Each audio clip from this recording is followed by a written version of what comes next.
todos bem-vindos de volta. Aqui é mais um vídeo do nosso canal do Projeto Neemias, do CEDESP Cairós. Eu sou a educadora Caroline. Hoje eu vou falar um pouco sobre a divisão do trabalho. Então, lembrando que eu estou fazendo aí uma série de vídeos falando especificamente sobre o trabalho, o que é o trabalho home office, qual é a visão histórica do trabalho. Então, hoje eu vou continuar um pouco sobre o conceito que foi trabalhado na aula anterior.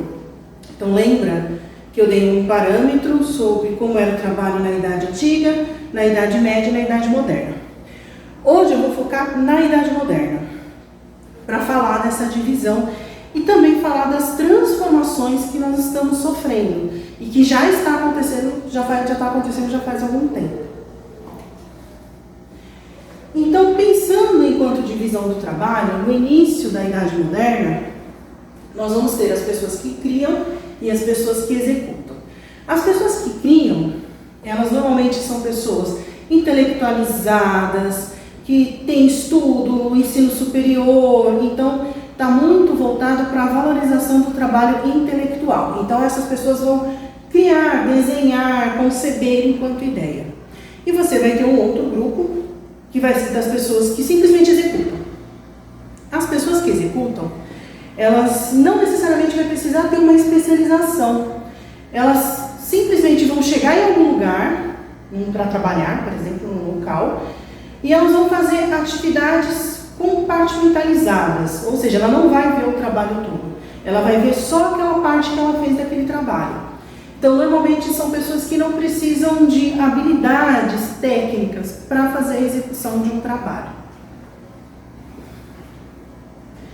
Bom, essa divisão, ela foi aprimorada primeiramente pelo Fordismo, pelo Henry Ford, depois vem o Frederick Taylor também, e faz literalmente essa divisão, principalmente dentro das fábricas, das indústrias. Então ele vai literalmente criar formas e metodologias, até porque nesse período da divisão, ele acredita que a partir desta divisão, cria e execução, é que você vai ter uma produtividade maior, é que a empresa vai lucrar mais. Ele também vai começar a incluir conceitos que vão ser trabalhados e alguns que são trabalhados até hoje também. Então, por exemplo, a questão da ergonomia, como você senta, como você levanta, como você tem que agachar, ou 5S, que está muito relacionado à organização de escritório, à organização da sua casa, a questão de diminuir gestos no momento em que você está trabalhando. Então, por exemplo, quando você pega uma situação da pessoa falando assim, olha, a minha mesa ela é organizada. Por quê? Porque tem que estar o lápis e a caneta na mão direita, o papel na esquerda, o computador tem que estar centralizado. Então não pode estar tudo bagunçado. Aquilo que você usa todos os dias tem que estar mais próximo, aquilo que você não usa de vez em quando tem que estar mais longe. Então todas essas questões, elas são sim voltadas para a organização, mas elas também são voltadas para a produtividade, porque se é algo que eu preciso usar toda hora, e eu tiver que levantar da mesa para pegar, eu estou perdendo tempo. Então tem muito essa relação de como eu vou usar o meu tempo como produtividade na empresa. Ok? Aqui, eu quero trazer um dado para vocês. É claro, se nós vamos olhar o início da Idade Moderna, lembra que eu estou comentando? A pessoa ela não precisa ser especializada, mas ela precisa ter o mínimo de educação. E quando eu falo de educação, eu não estou falando de você ir para a escola aprender história, geografia, não. Seja você que tem um cargo alto, ou você que tem um cargo mais baixo dentro de uma empresa, você tem que ter a chamada educação. Sabe aquela que vem de berço? Aquela que você acorda todos os dias e você tem que trazer junto. Quando você pega um ônibus, que você fala bom dia para o motorista. Quando você chega numa empresa, que você fala bom dia ou pergunta para um colega se ele precisa de ajuda. Então, essa educação, no sentido de ser flexível, no sentido de ter um bom relacionamento interpessoal, ainda mais hoje, principalmente das pessoas que são operacionais, elas são muito difíceis. E a gente sabe, já foi falado várias vezes que muitas vezes a pessoa ela é contratada por sua competência, porém ela é mandada embora por causa do seu comportamento. Então, independentemente da área em que você estiver, essa educação ela é primordial. Então, aqui eu trouxe uma tabela para vocês, mostrando como é difícil. Hoje as empresas elas reclamam muito das pessoas que não têm educação. Existe uma diferença quando a empresa fala que o funcionário não é qualificado. Mas lembra que a qualificação é algo que pode ser aprendido. Você faz um curso, você está qualificado. Agora, essa educação, se ela não for trabalhada no dia a dia, você pode ter inúmeros diplomas. Ela não vai te adiantar de nada. Então, se você olhar a tabela aqui, está dizendo que as empresas têm muita dificuldade de conseguir operacionais. Os operacionais são os auxiliares de limpeza, são as pessoas que trabalham em áreas de portaria, em áreas de segurança, em áreas que você literalmente trabalha com o braço. E ele fala que é justamente muito difícil você manter funcionários assim, porque são funcionários que, apesar de fazer serviços operacionais, eles têm um certo contato com o cliente. Então, eles precisam ter essa flexibilidade. E ele fala que as áreas operacionais são as mais difíceis de encontrar. Depois, por segundo, você vai ter a produção. Normalmente são aquelas pessoas que trabalham embalando ou que trabalham dentro do chão de fábrica. Porém, ele aparece em segundo, porque muitas vezes a pessoa fica fazendo aquela atividade e não pode conversar. Ou muitas vezes, na hora que vai ter que conversar, não sabe como conversar, porque ficou muito tempo ali, só apertando parafuso ou só embalando uma caixa. Depois, quando você começa a ir para áreas que ela não é tão operacionais, as pessoas começam a ser mais flexíveis, elas conseguem ter diálogos com os demais, ter um bom relacionamento interpessoal. Que é o pessoal de vendas e marketing, é claro, eles precisam ter. Depois, no geral, áreas administrativas. E por último, você tem uns que são da área de diretoria e gerenciamento. Que é claro, como um bom líder, você precisa aprender a conversar, a ouvir os seus funcionários, mesmo se você esteja numa posição que está acima deles. É muito importante, até porque ninguém faz nada sozinho. Então, a empresa não anda só porque o chefe está lá, a empresa anda porque os funcionários estão lá. E depois, que seria mais fácil, é o pessoal de pesquisa e desenvolvimento. Por quê? Porque pesquisa e desenvolvimento são plenamente voltados para a abordagem. Então, pensando, eu preciso fazer uma pesquisa porque eu quero inventar um produto novo, então eu preciso abordar. Quem são da área de desenvolvimento? Professores, psicólogos, educadores, cuidadores. Então, é claro que eles vão ter uma flexibilidade, um relacionamento maior, um diálogo mais aberto para com as pessoas.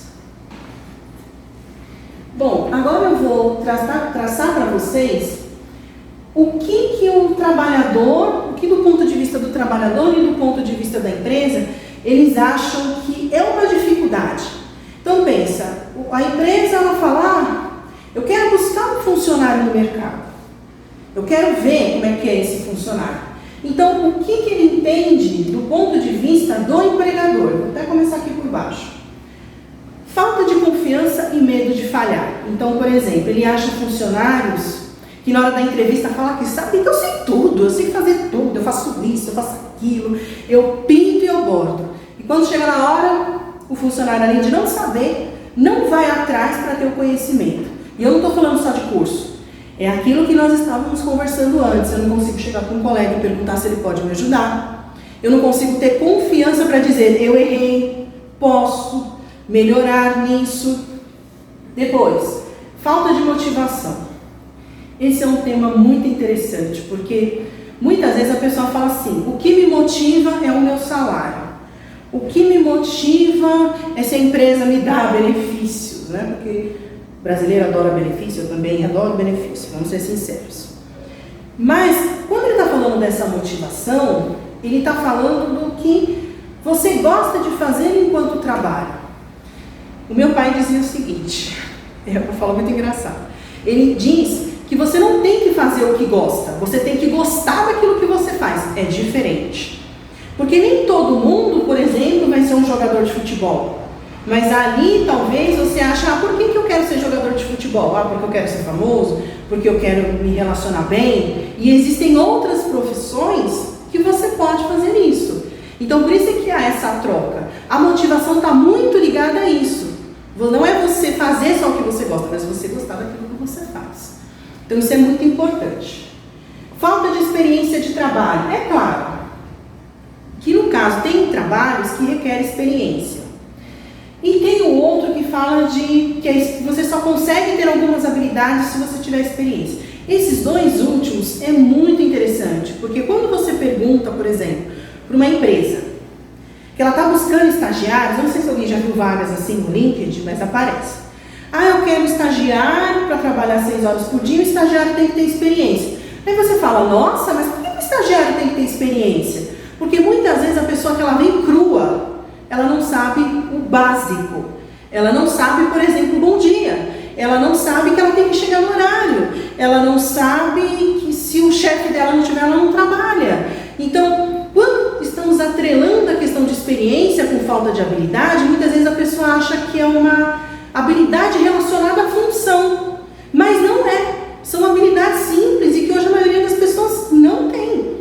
E que o empregador não quer ficar ensinando o básico. Como é que ele chega e ele te fala, olha, você vai sentar aqui, você vai cuidar dessa determinada função. Mas depois o chefe não tem que ficar em cima de você para que você faça a atividade ou que você faça o trabalho. Então, quando eles falam de experiência, quando você vai perguntar para o empregador o que é essa experiência, a pessoa é estagiário, a pessoa é um aprendiz.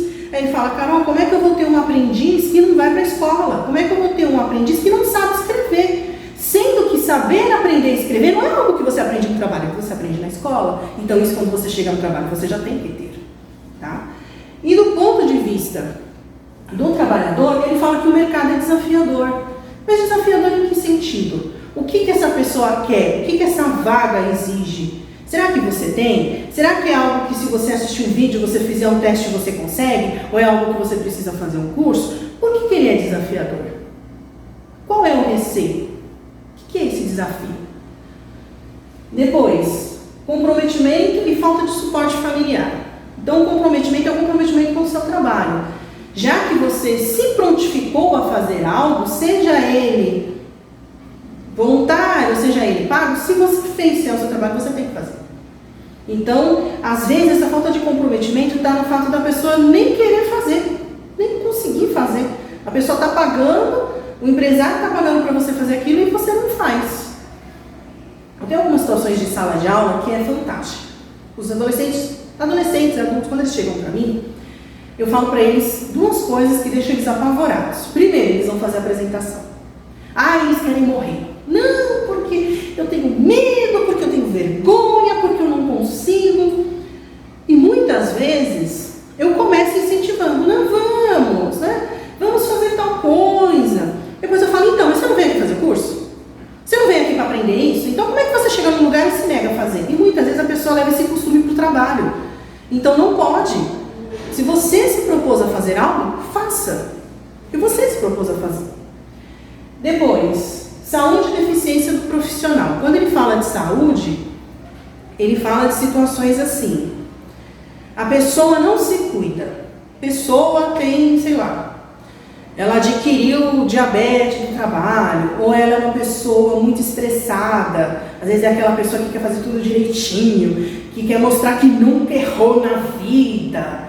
Então essa pessoa, ela acaba gerando um estresse a partir dela mesma, sendo que errar é algo comum.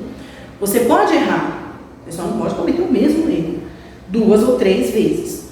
Então, pensando enquanto aprendizado, às vezes a pessoa ela gera um estresse, ela gera um problema de saúde, ela gera uma insegurança que depois pode gerar uma depressão. Então ele está falando que existe essa fragilidade, que tem essa fragilidade mesmo, de não se sentir capaz, de não se sentir produtivo. Inclusive tem um vídeo lá da educadora Alessandra que seria muito interessante para vocês assistirem, tá? Que fala exatamente sobre isso. Depois vem a educação profissional, que está relacionado à qualificação, de se qualificar. Mas, Carol, eu não tenho dinheiro, eu não posso ir para uma faculdade.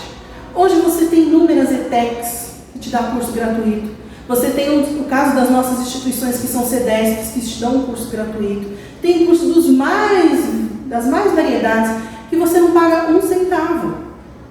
Aí a pessoa fala, eu não tenho porque eu não tenho condições. É procurar, é tentar. Quando fala desse mercado desafiador, muitas vezes está muito mais relacionado à insegurança do trabalhador do que de fato o mercado ser desafiador, vamos dizer assim.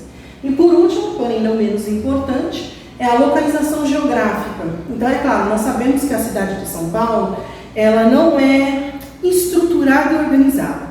Então você tem muitos empregos no centro, e não tem quase nada de emprego na Zona Leste, até porque normalmente a Zona Leste ela foi criada para ser uma região de residentes e não uma região de empresas. Então muitas vezes tem a questão da locomoção, mas eu acredito que se você é alguém que quer trabalhar, acordar cedo não é problema. Se você quer trabalhar, se você deseja, se você quer ir atrás, isso não necessariamente será um problema. Bom, e aí, o que a empresa, então, quer deste funcionário? Pensando que o mercado é desafiador, como é que eu sei? Como é que eu vou chegar lá sem experiência nenhuma? Como é que eu faço? Então, essas aqui, elas são dicas, que elas não necessariamente é algo que você precisa ir atrás de um curso para ter.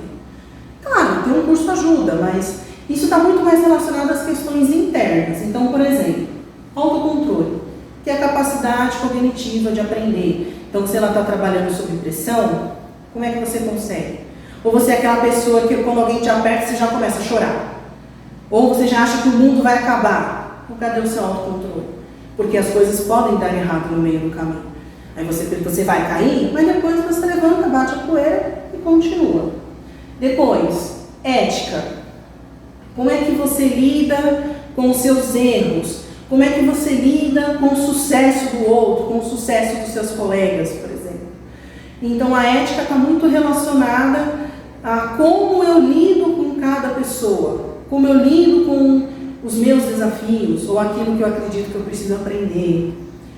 Depois, flexibilidade. Isso é o que mais é pedido. Quando se fala em flexibilidade, que isso também está atrelado ao trabalho em equipe, e é claro, eles estão todos atrelados um ao outro, mas está falando sobre como é que você lida quando alguém tem uma ideia melhor do que a sua, quando você tem um embate de ideias, se você é alguém que você consegue fazer uma reflexão, por mais que na hora você não concorde, como é que você consegue, e também está relacionado à ética, trabalhar aquilo que é melhor para todos do que aquilo que é melhor para mim. Então eu preciso entender que o meu trabalho está ligado a todos e as minhas decisões dentro do trabalho é algo que tem que ser boa para todos. Depois, comprometimento, que também já foi comentado. Então, já que você se prestou a fazer algo, faça até o final. Medo vai acontecer, erros vão acontecer, mas o importante é você persistir. Já tinha comentado do trabalho em equipe e principalmente é algo que é muito falado, essa questão da autonomia. Mas não é autonomia pela autonomia, eu não vou fazer só o que eu quero. Eu estou falando de autonomia no sentido de que hoje a empresa, diferente de antes, o funcionário lá da Revolução Industrial, e existe um motivo pelo qual se chama funcionário, porque significa que a pessoa tem que funcionar. Hoje, quando a empresa ela vai contratar alguém, ela nem chama mais a pessoa de funcionário, ela chama a pessoa de colaborador, porque ela tem que fazer mais do que funcionar, ela precisa colaborar. Então, se ela não tiver habilidades ali desenvolvidas, que não precisa ser habilidades iguais, quero dizer que um é líder e eu tenho que ser líder também. Se todo mundo for líder, o que vai ser das pessoas, por exemplo, que são criativas? Então, se precisa. Então, quando se fala, por exemplo, de autonomia, eu conseguir chegar e falar, olha, você tem isso de bom, eu tenho isso aqui de bom, vamos juntar e vamos fazer. E é assim que uma empresa funciona. Se todo mundo pensar igual, é mais fácil a gente ser árvore. Então, na verdade, nós precisamos ser diferente, porque cada fruto é que vai fazer com que aquela empresa prospere, tá bom? E por último, eu quero deixar aqui uma frase do Augusto Cury, que diz o seguinte: as conquistas dependem 50% de inspiração, criatividade e sonhos, 50% de disciplina, trabalho árduo e determinação. E são as duas pernas que vão fazer com que você possa caminhar e progredir. Essa foi a nossa aula de hoje. Eu espero que vocês tenham gostado. Até a próxima. Deixe, se inscreva no canal e ative o sininho.